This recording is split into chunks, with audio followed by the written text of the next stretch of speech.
So this video goes against conventional wisdom, or the conventional wisdom of 2022 anyway, which is to choose whole foods 90% of the time. So I am a naturopath by trade. This is not a quacky profession. It is a profession that encourages whole food eating because it is a scientific fact that your body will operate better if you eat from Mother Nature herself. So as far as eating junk food is concerned, the healthier constitution you have, the more resilience you have towards junk food. So if you're a low stress individual, you're happy most of the time, you sleep well, your hormones are fantastic, your gut health is robust, then eating junk food is likely not going to impact you in the way that somebody else may be impacted if they're less healthy. Okay, so what does that mean though? So what is a healthy person? So we're not talking about the health that a pharmaceutical company or a medical doctor would describe, because remembering that the blood test that they determine your health within is actually a snapshot of the average population, and the average population probably has 1, 2, or 3 or more health conditions. So always remember that a healthy person, and the actual definition of health, is somebody without disease. So we want to focus on that definition of health, so that vibrant, alive feeling. That's what we want to strive for in life. Okay, so how do you know if you have a healthy constitution? So firstly, you will not have a health condition. Secondly, you won't have ongoing gut issues, so bloating, constipation, inflammation, pain, diarrhea, this kind of thing. You'll have healthy looking skin, hair, and nails. You'll have sound mental health, so no depression, anxiety, PTSD, personality disorders, that kind of thing. You'll have healthy hormones and a bearable menstrual cycle. And you will be a healthy weight, remembering that this is between about 18 to 30% body fat for women.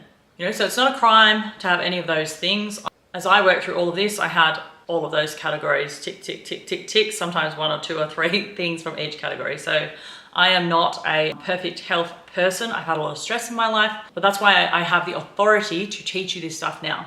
So when the body is stressed, symptoms exist. And something you may not know is that all a medical doctor does is grab your cluster of symptoms and give them a name. So that is what a diagnosis is. If you have something with itis on the end, it's just inflammation.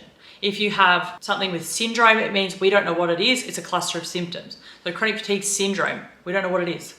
If you have fibromyalgia, you have pain, but they don't know what it is. So just keep in mind, there's a lot of conditions they actually don't understand. They just want to throw a drug at you.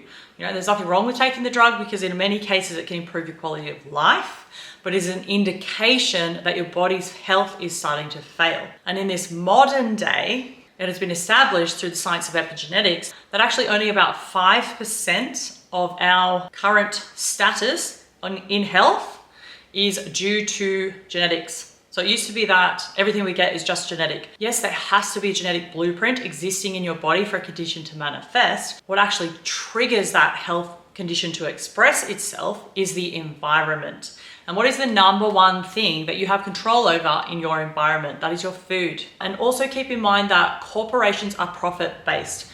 So in food companies, they have no reason to highlight to you that their foods might be damaging in the long term. But what they do have is billions and billions in profit and money to spend on fudging studies and manipulating data to show you that it's actually okay. So just remember, when they do a study, you kind of have a petri dish, or you'd have what you'd call a military age man most of the time, so the most resilient constitution of all time.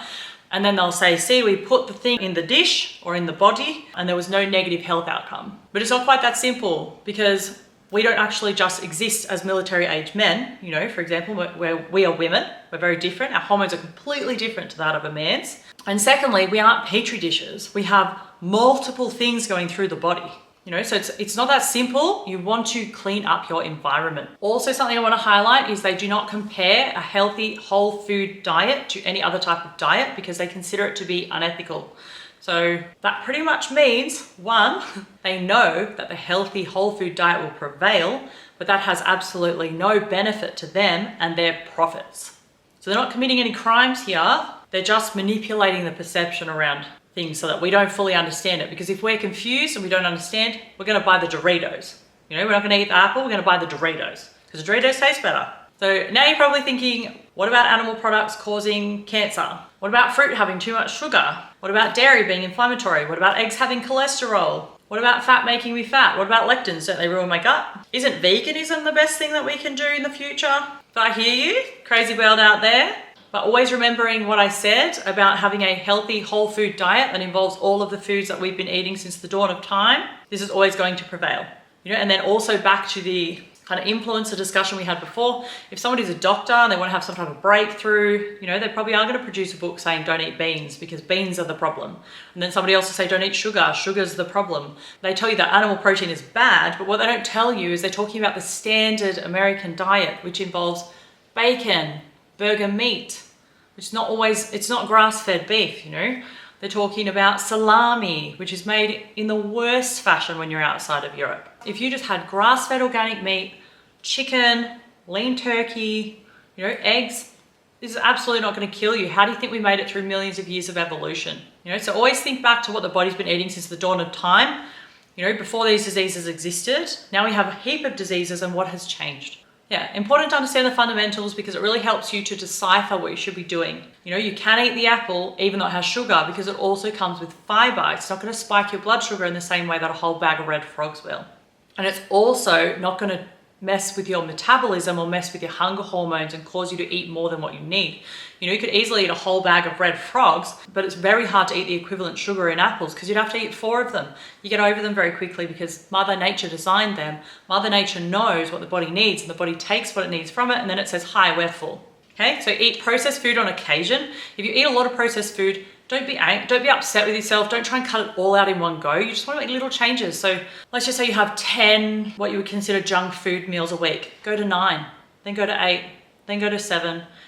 Little changes are way safer for the body anyway, and it's much easier for you to stick to in the long run. So that is that tip. So intentionally eat good food. You want your body to have its essential proteins and fats and calories for a healthy metabolism. So the media will try and dictate your decisions, but if you just stick to this kind of basic principle, everything will fall into place.